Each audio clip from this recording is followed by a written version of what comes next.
On est allé voir le dernier Planète des Singes. Moi, en tout cas, c'est une saga que j'aime beaucoup. On a revu le 2, l'affrontement hier avec Nico. Il est génial. Moi, je trouve que c'est de la balle. Dernièrement, dans les blockbusters de ces 10 dernières années, c'est dans le haut du panier. Et du coup, Ophélie est venue justement pour nous parler de la Planète des Singes et des effets spéciaux. Oui, alors je mentionne un peu les effets spéciaux, mais je parle surtout de la saga en elle-même, donc qui initialement est un livre, pour ceux qui ne le savent peut-être pas, écrit par Pierre Boulle. Il a un nom assez drôle. On ne se moque pas. Il y a des gens qui s'appellent Grossin, ok? Et ça, c'est pas facile tous les jours. Du coup, sorti en 1963. Et il y avait une petite questionnement sur est-ce qu'on l'adaptait ou pas. Parce qu'à l'époque, les effets spéciaux, c'était assez dégueu. C'était vraiment des trucs faits en carton-pâte. Et au final, ils ont quand même décidé de le faire 5 ans après. Donc le film est sorti en 68. L'idée par Charlton Heston est produit pour 5,7 millions de dollars. Dollars? Ce qui doit être beaucoup à l'époque, j'imagine. Non, c'est très très bas. Ah ouais? Ouais, Okay. C'est déjà très bas.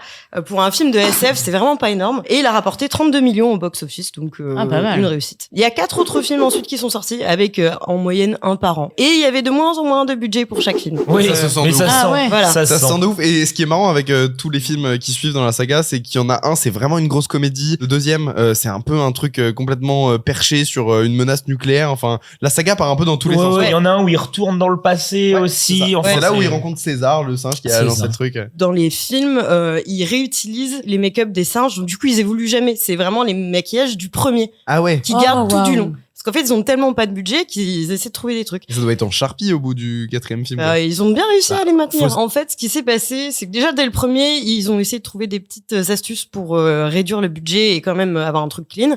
Donc du coup, ils ont priorisé le maquillage des singes pour faire un truc bien, et en échange, sur par exemple toute la ville qu'on voit dans le premier, ils l'ont faite en terre cuite. Et du coup, c'est un truc qui demande pas beaucoup de détails, et ils ont vachement réduit les dépenses dessus. À un moment, tu vois parce que de base c'est des astronautes qui échouent sur une planète, et ils sont dans l'espace au début. Donc pour filmer l'espace, ils ont fait des jeux de lumière avec des spots. Donc en gros, t'as vraiment des zooms et des dézooms, et c'est des spots de couleurs pour faire l'espace avec des projecteurs. Le crash des astronautes aussi a été filmé du point de vue de la fusée. Donc en gros, ce qu'ils ont fait, ils avaient déjà un plan de prévu où ils devaient filmer à un moment plus tard dans le film les astronautes qui se baladent dans le désert, donc en plan depuis un hélicoptère. Et du coup, ce qu'ils ont fait, c'est que ils ont depuis l'hélicoptère filmé comme un crash du point de vue de la fusée. Comme ça, tu vois pas la fusée qui se crache, donc ça te revient moins cher. Donc voilà, t'as plein de petits trucs comme ça. Et après sur les films suivants, donc ils ont gardé les maquillages des singes. Ils ont vraiment essayé de trouver des astuces, des trucs et astuces pour pas revenir trop cher. C'est une saga quand même qui a influencé beaucoup le monde, je pense, des SF et même des futurs films à venir, sûrement un peu d'influence sur Star Wars, etc. Donc il y a beaucoup de réalisateurs qui ont voulu faire un reboot ou le reprendre ou etc. Beaucoup de projets sont tombés à l'eau. Apparemment, il y avait un projet avec Schwarzenegger qui je savais pas du tout. qui aurait fait le rôle principal. Donc je sais pas si ça aurait été très très bien. Mais en même temps, Schwarzy qui reprend le rôle de Charlton Heston, il y a une espèce de truc un peu logique où tu fais ok, ils ont un peu la même vibe. Charlton Heston il est moins musclé que Schwarzenegger, mais il y a un truc un peu logique dans le. Alors, en 2001, du coup, il y a Tim Burton qui s'est attaqué, qui a fait un remake. Un remake qui était vraiment pas ouf, qui a pas du tout été très apprécié, et qui a coûté quand même un budget de 100 millions de dollars. Ah ouais, la vache. Sachant que du coup, il y avait 5 films sur la saga originelle, avec un budget décroissant. Alors de mémoire, le premier du coup c'était 5, j'avais noté, c'était 5,7. Après ça descend à 3,4. Pour finir, à la fin, t'as 1,3, je crois, le dernier. 3 millions de dollars, le dernier film. Et on passe à 100 millions. On passe à 100 millions. Je pense que les originaux, les réalisateurs de base avaient un petit peu le seum, à mon avis. Surtout quand tu vois le résultat. Surtout que moi, ce que je comprends, c'est si le premier a fait, du coup, un énorme buzz, un énorme buzz. Du coup, dans la logique, ça aurait pu mettre un peu plus de thunes, mais peut-être que le deuxième, tu vois, dans la logique, si le premier n'est pas de négatif, et quand même. C'est chelou, pourquoi ils ont fait ils ont fait des suites low cost. Oui, en général, quand t'as fait 32 millions de bénéfices, malgré le fait que le premier opus était quand même un succès et qu'ils se sont retrouvés dans leur clou, je pense qu'il y avait beaucoup de réticences, et donc les budgets réduisaient quand même. Ça, c'est celui de Burton, du coup. Et putain, en vrai, l'écriture, elle est catastrophique, Vraiment, l'écriture de ce film. Ils ont juste tout inversé du premier. C'est-à-dire que Charlton Heston, il joue, par exemple, un singe au lieu de jouer un humain comme dans le premier. La phrase connue, c'est retire tes sales pattes, you damn damn dirty ape, et ben ils l'ont inversé, maintenant c'est you damn, c'est un singe qui dit ça à un homme et il dit you damn dirty human. La scène juste avant le générique, c'est une inversion de la fin du premier film, mais ça n'a aucun sens. C'est juste inverser le truc pour rien du tout, juste pour avoir aucun discours, pour rien raconter, c'est catastrophique. Il y a des trucs, je trouve ça même plus, là on a les images, je trouve ça même plus cheapos que le premier sur certains points. Mais ça a l'air extrêmement marrant à mater, hein. Ça a l'air vraiment très marrant à mater. Je crois que je l'ai pas vu depuis, je sais pas, une dizaine d'années, mais je crois que c'est pas si marrant que ça. Mais de toute façon, Tim Burton, il a d'autres talents pour ailleurs, quoi. Enfin, il a, voilà. Oui. Ce serait bien qu'il commence à les remontrer. Ouais. Oui. Bon, bah oui. Désolé. Et sur YouTube, je vais me faire dégommer. La version de Burton reprend d'ailleurs la fin originale du livre. Ok, je savais pas ça, donc intéressant. Tout ça pour dire qu'en 2011, nous avons Rupert Wyatt qui fait un reboot complet. Donc c'est pas du tout un remake des films originaux, parce que la timeline et le déroulé est assez différent. Surtout, c'est plus adapté à notre quotidien, parce que 2011, du coup, t'as beaucoup plus de choses, scientifiques, de tests, etc. Ça se mêle mieux à notre actualité, je trouve. Malgré le fait qu'il soit sorti en 2011, il vieillit encore bien. Ouais, le coup, pas mal. On l'a vu l'autre soir. Non, il est chouette. Il est vraiment cool, ce film. On a passé un bon moment. Mais c'est le moins bon quand même, moi, je trouve. Même si c'est pas mal, c'est le moins bon de la nouvelle trilogie. Ce qu'on disait hier avec Nicolas en rematant l'affrontement, donc la suite de celui-ci, c'est que on voit plus le truc comme celui-là étant indépendant et l'autre comme... La trilogie, elle est vraiment divisée en deux, je trouve. C'est que t'as le premier film qui lance le truc et ensuite t'as vraiment un diptyque de zinzin avec deux films de guerre. Mais après, même ça aide pas, c'est que Matt Reeves, il l'a vraiment fait avec sa patte artistique, son image et tout ça. Donc c'est vrai qu'entre le 2 et 3, il y a moins d'écart qui se crée. Alors que entre tu dis c'est Rupert Wyatt le réal de ça. Et pourtant l'arc narratif de la trilogie où tu suis justement César marche vachement bien. Du coup, comme tu l'as dit, Caesar est joué par Andy Serkis. Je suis désolée, je suis obligée de dire comme ça. Caesar. Andy Serkis, c'est pas son premier rôle de singe parce qu'il avait joué King Kong en 2005 de Peter Jackson. Le mec a une carrière de singe, c'est super en vrai. Il est très très fort. James Franco, du coup, qui joue celui qui recueille César, qui est un scientifique, et Tom Felton qui est un méchant. Qui joue Draco Malfoy. Il a le même rôle. Il a exactement mais qui a un petit rôle dans le film, c'est pas du tout un gros. C'est quand même lui qui fait en sorte que César devienne vénère sur les humains de base. Ouais. Si Draco Malfoy dans La planète des singes des origines, il avait bien traité César, on n'en serait pas là aujourd'hui. Et donc en 2014, on a le deuxième opus, donc La planète des singes, l'affrontement. En 2017, La planète des singes, suprématie. Et là, en 2024, La planète des singes, le nouveau royaume, sorti le 8 mai. Qui recommence une espèce de timeline qui se passe beaucoup plus tard et tu sens que ça se... De ce que j'ai vu, c'est 300 ans après les événements de la première trilogie. Ah, waouh. Ouais, okay. Donc t'as vraiment beaucoup d'avancées. Pour la petite anecdote, j'ai vu qu'ils ont avancé la sortie du film de 2 semaines pour pas être en même temps que Furiosa. Okay. Ah oui. Ouais, parce que les films post-apocalyptiques, tout de base, ça devait sortir le 24. Ok, ils ont vraiment bien avancé le truc. Ce qui est intéressant avec cette nouvelle, je sais pas si c'est une trilogie, cette nouvelle série là qui lance de cette nouvelle série de films. C'est parti pour une série de films en tout cas. Ouais, et c'est qu'en fait on se retrouve sur la même timeline que les originaux, parce que dans les originaux on était dans le futur, en tout cas pour la plupart des opus, notamment le premier. Quand ils ont rebooté, on revient dans le passé où on découvre comment les singes ont pris le contrôle de la planète. Et là maintenant on revient à cette timeline au même moment que le premier film. Donc du coup ça veut dire que y a le 1 dans la temporalité genre normal, le commencement, et le 2 pareil, là, t'as déjà un avancement. Oui. Le 2 se passe 10 ans plus tard. Okay. Tu 10 ans plus tard. Okay, le 3, il se passe pas... Tu suis César à travers sa vie, en fait. Ok, oui. Sur les trois opus. Et là, sur le 4e qui vient de sortir au ciné, t'es 300 ans plus tard, mais par contre, César, ce qu'il a fait, c'est un peu devenu une religion et tout, machin. Ok, parce que du coup, il est mort. Leader. 300 ans plus tard.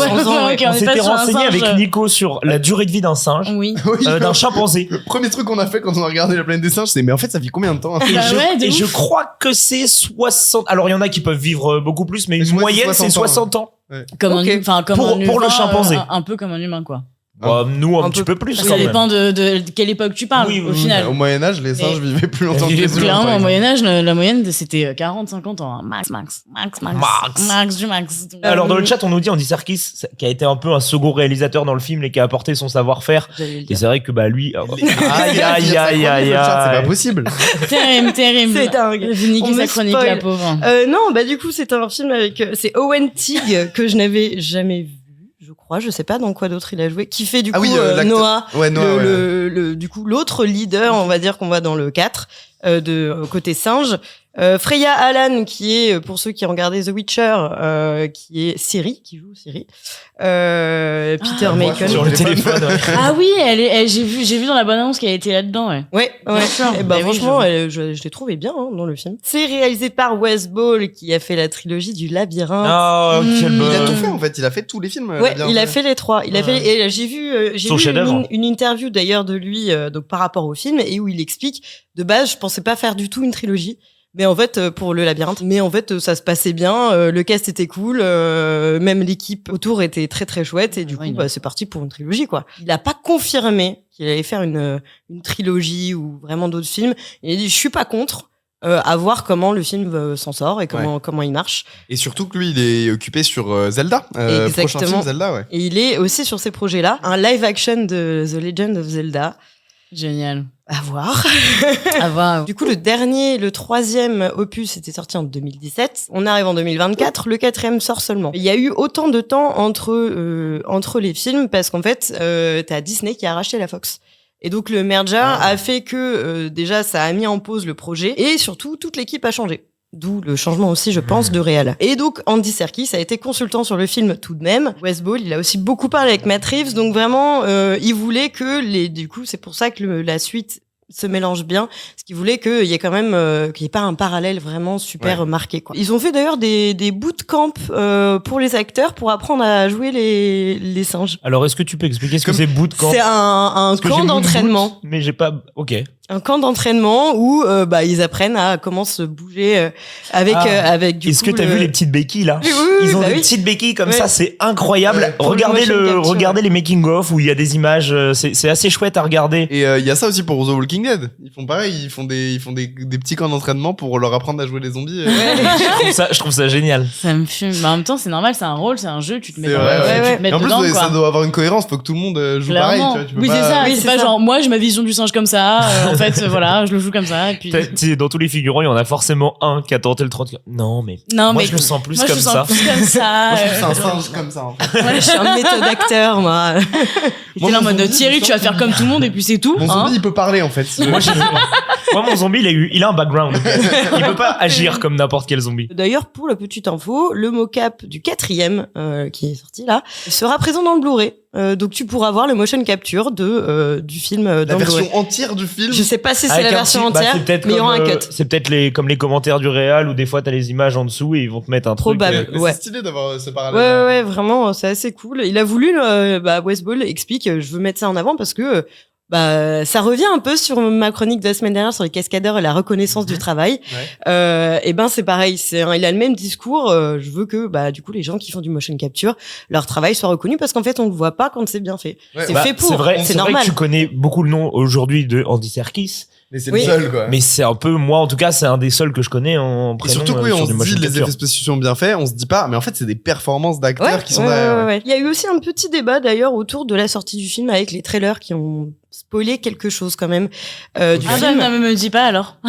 Non, je te dirai pas plus, mais autour du personnage du coup de May, autour aussi de Noah, mais sur un key art, enfin du coup une affiche où on voit un truc qu'on voit qu'à la fin du film et qui est quand même tout au long du film, tu fais c'est chiant qu'ils aient spoilé ça. Ah ouais, Donc il y a je vois. vraiment eu des petits trucs où t'es en mode il y a eu pas mal de débats, il y a eu autour du trailer vraiment beaucoup Mais de je suis trop réactions. content parce que tu sais, quand on est allé le voir ensemble, moi je voulais. Moi j'avais rien vu. La donc c'était veille, cool. je Moi me j'avais suis- pas vu de trailer non plus. La veille, on s'est dit qu'on allait le voir et moi ça me chauffait de ouf et je voulais juste savoir si les singes parlaient dans le film et du coup j'ai juste lancé le début du trailer, je fais ok ça va, ils parlent machin, je regarde plus rien et je zappe parce que j'ai senti que le trailer allait vraiment raconter tout. Alors après, c'est vrai, il y a de la Geek Hero qui nous dit comme l'affiche de celui de 68.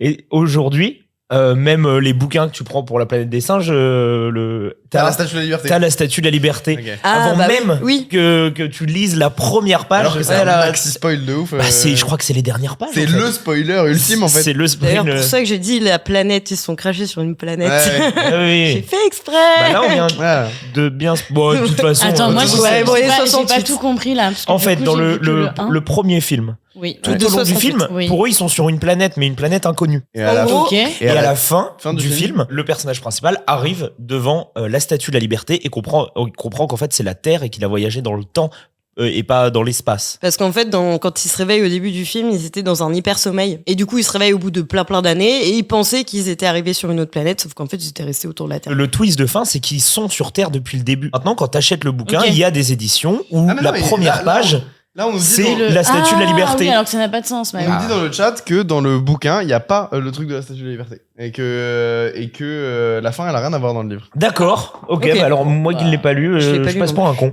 Tu vois, tu dis pas une connerie, il y a bien Ah la ouais, statue. il y a- oui, il y a mais une dans édition le livre, du apparemment, il n'y a livre. pas ça. Ouais, du mais coup. ça, c'est le livre, ça. S'il n'y a pas ça dans le livre, pourquoi c'est sur la couverture Ça, du je ne livre sais pas. On ça, se je ne comprend sais pas. plus. On ne comprend plus rien. Avec la sortie du 4e opus, donc je l'ai un peu mentionné, West Ball aimerait potentiellement créer du coup une trilogie et un nouvel arc narratif, vu que ça se passe 300 ans après, et suivre du coup Noah, donc le singe principal qu'on suit tout au long du film, ainsi que, comment il s'appelle, mais parce qu'en fait je trouve quand même que par rapport à la première trilogie, ce 4e opus suit plutôt pas juste un singe, c'est un singe et un humain. Parce que les premiers c'est vraiment des films autour des singes, les humains sont vraiment au second plan. Là pour le coup je trouve que mais son personnage a une importance et du coup tu suis vraiment un petit peu plus les deux. Donc à voir après sur la suite parce que t'as des ouvertures en fin de film où tu te dis bon il peut y avoir d'autres choses qui peuvent être développées dans d'autres films. Donc à voir comment ça va se passer et comment ça va évoluer. Mais il était pas mal, hein, en vrai, le dernier. Moi, j'ai c'est- bien aimé. Ouais, mais alors en voyant l'affrontement, je suis désolé, l'affrontement. On est sur un autre niveau. Non mais c'est quand même un une autre claque monumentale. niveau. Les nouveaux Planète des Singes, ils sont bourrés de références Ouais. aux originaux, Ouais. mais Ouais, sur ouais. des noms, sur des plein de petites rêves, c'est très très cool. Oh ben, ce sera pas une personne de goût que je vois là. Et j'imagine que cette personne de goût doit bien être au courant qu'il y a une autre chronique juste ici, où on parle notamment de Fall Guy et des cascadeurs, qui est un métier passionnant. Et si ça t'a plu, n'hésite pas à nous le faire savoir sur Twitter et Instagram, @cameflexlive. Comme ça te permet de suivre toute l'actualité de l'émission, et ça c'est bien.